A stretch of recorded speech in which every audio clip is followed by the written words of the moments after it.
Stadium Management South Africa is implementing a park and ride system for the highly anticipated derby between Kaizer Chiefs and Orlando Pirates this afternoon.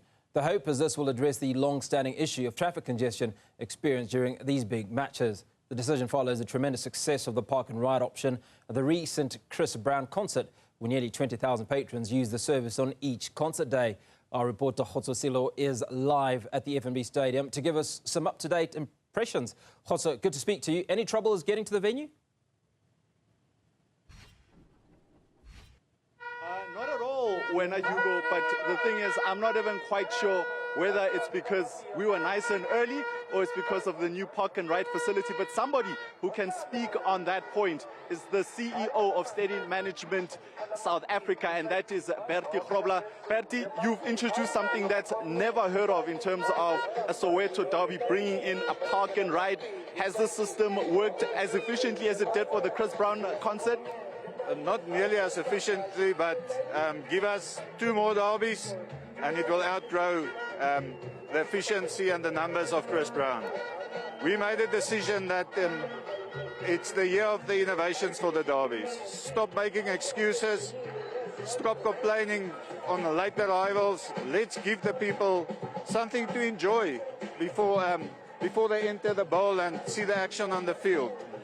What you see behind you is also the beginning of a new innovation with an early arrival beer garden, and with the live music starting just now, I'm sure this will be filled up quite soon. And talking about the beer garden that's being provided, it's part of some of the new initiatives that you are introducing. Have the people warmed to it, and the kind of lineups that you have on stage? Is it something that people will be looking forward to? Yeah, from what I've heard, Muzi is going up on stage now, and then it's Durban Gogo, and from what I hear, she's quite a neat. And there's a lot of people looking forward to come and listen to her and try out their dance moves. There's also food stalls here and a beer garden, and later on there's going to be some activations as well with prizes. And how important is it to give a wholesome experience and make it a family affair? We're seeing families with wives, with husbands and children. How important is it in the day of where entertainment is so much in abundance that you don't just give people entertainment on the field, but also outside and within the precinct? No, you hit the nail right on the head, and that is what the decision we made. It's no longer an experience where you arrive here, stuck in traffic, get into the gate, you get your seat after the first goal is scored, and then you have a couple of beers inside and you leave afterwards. It has to be a full experience.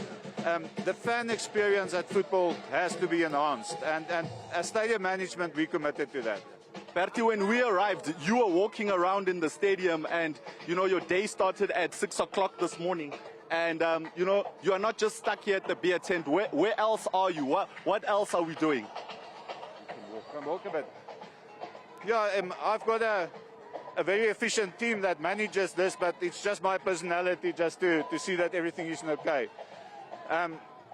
What you see in front of you here is the scanning points up ahead, and that's obviously a bone of contention. If there's fake tickets, that is where the issue arises. So there's scanning points over there. Another scanning point you'll see on the right-hand side, and that is the actual entry point where you enter the venue. We also got decided on a new innovation. At the turnstiles, we've currently got a scanning system with cameras. So we can now count every single number and verify that against the scanning numbers. In addition, there's facial recognition coupled to that. So let's say, for instance, you someone that causes a bit of nonsense at the venue and you get identified on camera, we can block entry to the venue. But it's a holistic experience. I mean, there's commercial elements, there's the safety and security elements, there's looking after the teams. Yeah, it's definitely one of the biggest events in my mind in the African continent. And it's a privilege and an honor to be associated with it and to work at such an event. And in terms of technology, how difficult or easy was it to find companies that are able to work hand in glove with Stadium Management? if you sell the point properly and you explain to them the reason for that, and obviously they need exposure as well.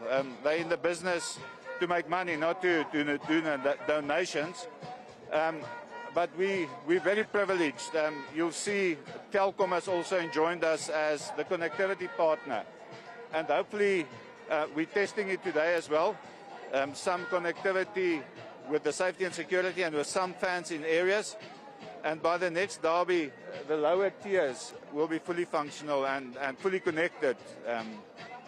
And from a security standpoint, are the Chiefs and Pirates supporters separated, or is everybody sitting together like one big happy family? No, we've got a lot of cameras over the precinct. And I just got a note, the fans seem jovial and enjoying one another. No, and they're mixed. And you can see partying together, and the bantering is on.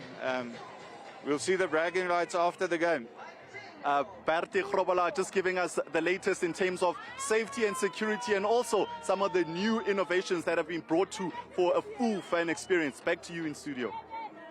Khotso, Sello, appreciate your time coming to us from the FNB Stadium. Well, it's not just limited to the derby this afternoon, but certainly a lot of activity in the build-up to that game. Well.